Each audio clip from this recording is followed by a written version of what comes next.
Hello and welcome back to the Legacy Premier League. I'm Josh Monks, joined in the booth by Jordan Isaka. We have one round left of this Legacy tournament for today. Of course, who's following up in the next week. We're fighting the second finalist tonight, so I'm really excited to watch this last match. We have Emma Handy and Andrea Mengucci playing. We've got Dredge versus 4C, and once these players are ready, which will be in probably less than a minute or two, we'll be able to head right down to the match.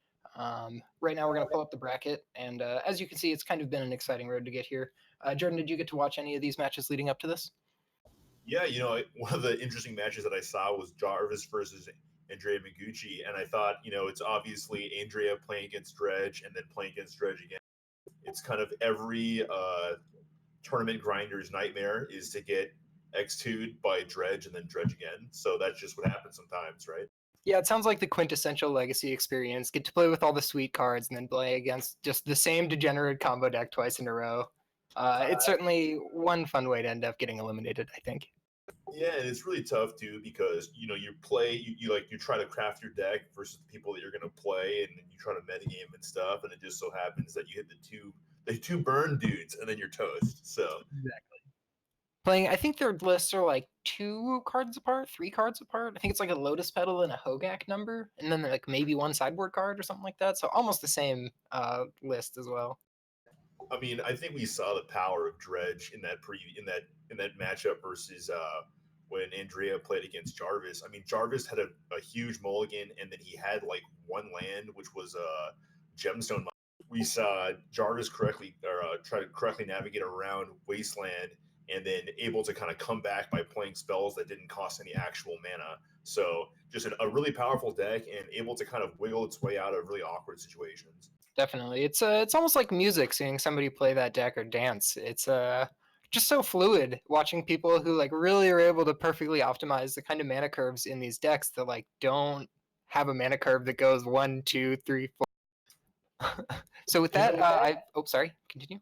Yeah, I just wanted to go ahead and kind of make a really quick bridge comment. I was interested in thinking about how this new deck kind of plays alongside of its vintage counterpart, where that deck doesn't really play with any mana either. Anyways, that's talk for another time. Let's get to the match. Yeah, definitely. So the players are ready, so we're gonna head down to the match now. And let's see. I'm not sure who has won the die roll quite yet. We're gonna have to see as they resolve mulligans. So let's see. It looks like and Andrea won the die roll, so we've got Delver on the play, which is definitely a start of this. It's a good way to start this match. It was powerful, but it was one of those hands where you just don't know if it's powerful enough. He had like double bolt, and then the soonest he could play a creature is on turn 3, so it didn't look too appetizing. Yeah, definitely. Looking at this hand though, I think this might be a keep for him. The forces are just a lot of interaction, and having an early Delver is definitely one of the routes to win a game 1 matchup. Yeah, the forces, the wasteland, just being able to protect that early runner and being able to swing it.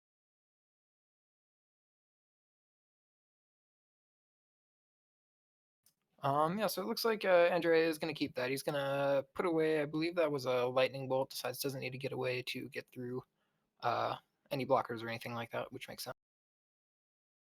Yeah, certainly. And I think at this point, Andrea Mengucci is certainly just looking for a blue card off the top to have double force will, and then to hopefully get there with like by lightning bolting and my every. Definitely. Looks like Emma's going to double dip in the new mulligan rule. She's going to come out with a Faithless Looting and double Cabal Therapy, as well as a Grave Troll, which is a pretty solid start. The only issue that I see in this hand is there's not a great way to get Grave Troll into her graveyard besides Cabal Therapying herself on turn 1, which is not the most exciting, but is certainly a line that's there. One of the other really important things is these these dredge decks. They actually play a little bit land-like because they have so many cheap spells, and so this wasteland could be extremely punishing for Andrea if you can land it. Definitely, yeah. If Emma doesn't lead with the Faithless Looting here and the Wasteland comes down, she might be off of a single land for 3+ turns potentially. And like, if you want to beat a Delver deck, or if you want to beat a Dredge deck as Delver, this is exactly what you do. Turn 1 Delver Secrets. Don't let him cast spells for 3. All right, we'll have to go ahead and see. It's going to be a cabal therapy, maybe on self, and that actually could be powerful.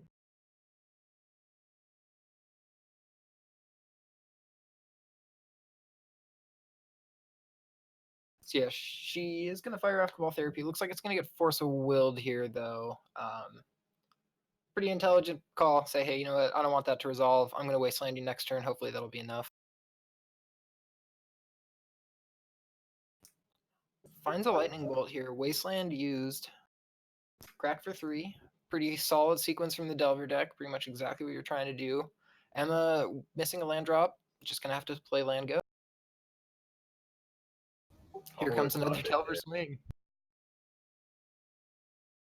This is going to be a quick one. Of course, there's a second land for the Tarmogoyf, so this clock just got a whole lot faster. Emma's got a very short window to find another mana source to really get out of this rut, and Narcomoeba is not going to do it. I think this might be game. Oh, you know what? Andrea needs red sources for these lightning bolts, so I guess it'll be one more turn. Nope, that'll be it. All right. That's how you beat Dredge game 1, everybody. Make sure you're taking notes at home. Game should not take long. Checking out Sideboard here really quick.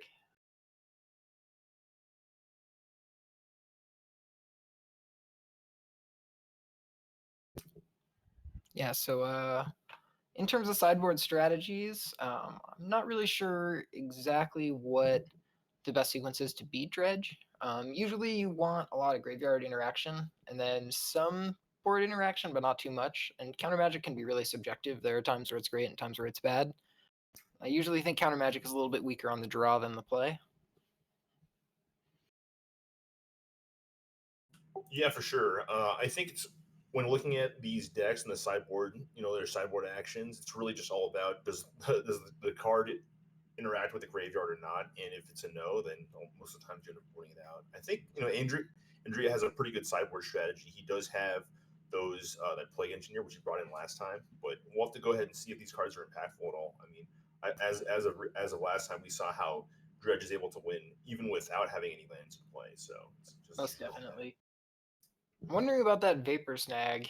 Just knowing that there's a Hogak on the other side of the deck, I could see some value being generated off of having the bounce effect. I don't know if the players have access to the deck list. If they do, the number of Hogaks certainly impacts that decision, I think, but could be a good idea as a little way to get back from a board that you otherwise wouldn't really be able to beat.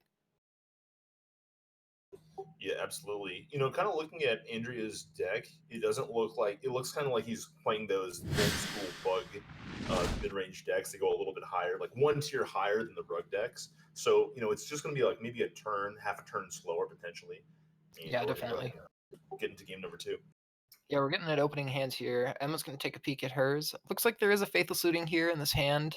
However, there's not a land. LED is the only mana source, which does work with Faithless Looting, but post-board, you're gambling a whole lot and your opponent not having interaction in this scenario. It's a little risky. Andrea does have the Surgical to be able to hard counter that line in 7 for 0, or 7 for 1, so... The one advantage of that LED play, well, I guess it's going to be you probably. I mean, I don't know if you're going to force the LED here, but in this position, it's kind of crazy because you can counter the looting, you can counter the LED. If you counter the LED, then like you don't get to discard your hand. But if Emma's able to play LED and get that into play, then she's able to go ahead and bin the troll and the Stinkweed Imp and potentially can win without even playing a land. Yeah, I might just be able to slow Dredge every turn and have it be good enough. Oh, so that was actually a mulligan. I didn't realize. So it looks like she's going to be keeping this one, and she is going for this line. It's a little risky, but we'll see how it plays out. And I think one of the most important things about, like, if you're talking about order of operations or the manner in which you're playing your spells, playing LED is always like really important first things first, because you don't really know the strength of the cards that are being played on the back. Definitely. And looks like LED resolves and Faithless Looting is on the stack here, flashed back. Really is going to prompt a response. Here comes Force of Will. It's too bad there's not like a window to Surgical the Faithless Looting here, because that would be pretty strong. One of the things that I like that Andrea is doing right now is he's keeping his days, specifically because Emma's not going to have access to lands potentially over the course of the next couple turns. So, he went ahead and pitched it. I don't know if I like that too much. I felt like Days was going to be a hard counter in that situation. Yeah, Daze is definitely going to be a hard counter, but I think he's saying, I don't think that I need to counter spell this game. I just need to find one more one card that interact with a card in Emma's graveyard and be set. And so like Ponder here finding another surgical extraction, or Ponder here finding, I'm not sure what cards he has in his board exactly. I didn't quite get to see, but pretty much anything but Return to Nature, I think. Or is it Back to Nature? I always get those two cards mixed up. They're like the same name. All right, Double. and Sorry, go for it. yeah, and we just go ahead and go ahead and get the slow dredge engine going. And I think one of the interesting things is that when you dredge, you can always dredge into more dredgers, right? That's kind of like the whole key behind the manaless dredge style decks. So you're seeing kind of an advantage style play being made, and I don't think that Andrea has the ability to kind of come over the top with a huge haymaker that cleans out the graveyard like a Rest in Peace or a Nihil Spellbomb or something along those lines. yeah, something like that. Yeah, it makes sense.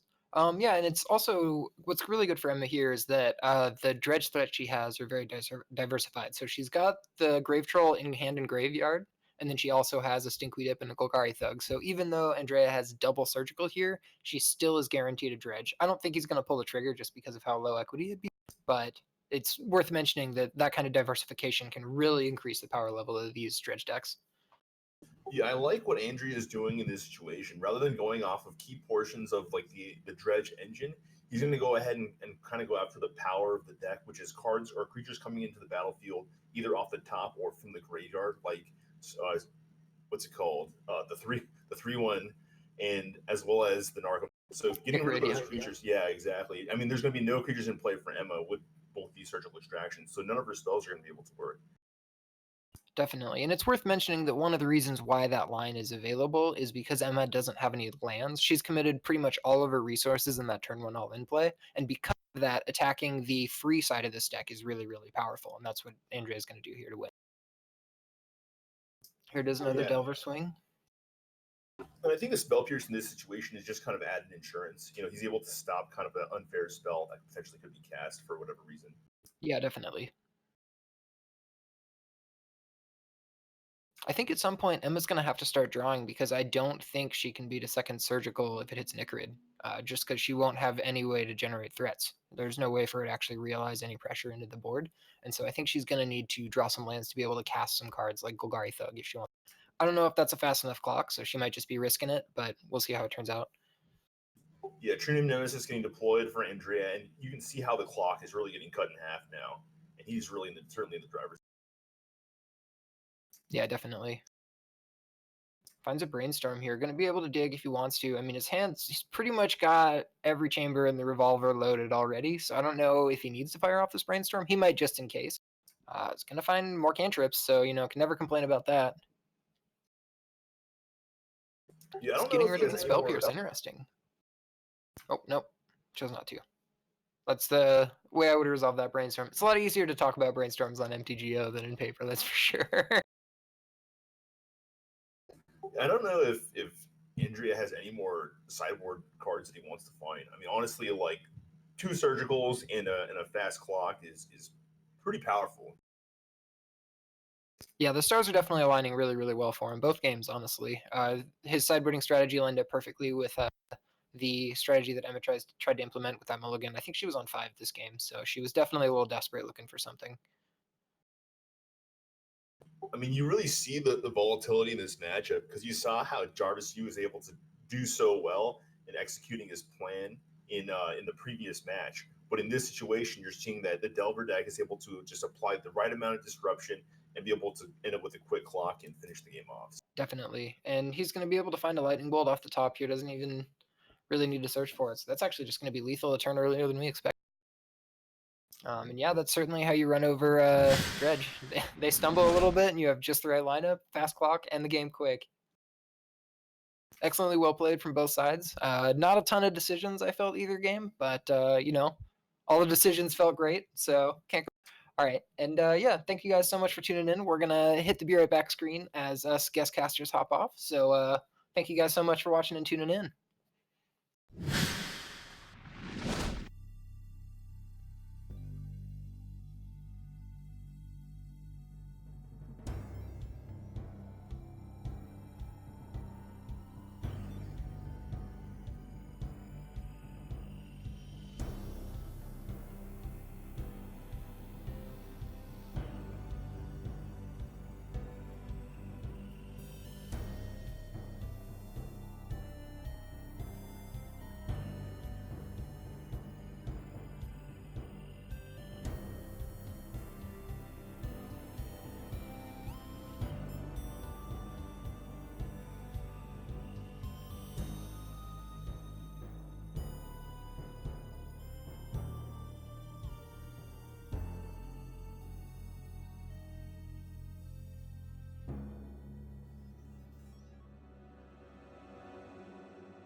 Hey, so I just wanted to say thanks a lot to everyone involved in producing, watching, playing in today's show. It's been 1 year since we did the last thing. And not only me, but like Anorak and all our commentators, the players, all the artists. I'm like, there's so many people involved in making this work. Our sponsors, Card Hoarder, Wizards of the Coast, Scott Monroe, and also Liquipedia, who we are cooperating with and bringing you the results of this. You can find that at liquipedia.net/magic. I really just want to say thank you all. This has been much better than I expected it to be. Usually in the first week we always have some major thing that doesn't work, and like I think we had some audio issues at time, and I'm just asking you bear with us that even that's gonna improve. I really, really loved the first week that we just did. And I'm really looking forward to seeing all of you again soon and next week when we're gonna have like a really, really sweet group coming up. I'm actually who are you gonna have? You're gonna have Bryant Cook, Legacy Storm Master.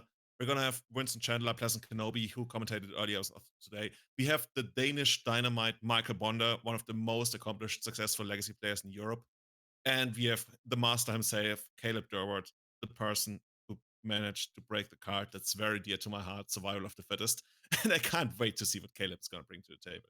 Actually, I can't wait to see what anyone's going to bring to the table. Even Bryant, right? In the past, in the last league, he made a name for himself as a non-Storm player. He tore through the entire winners bracket, playing everything except for Storm. So tune in again next week. Let us know how you liked everything.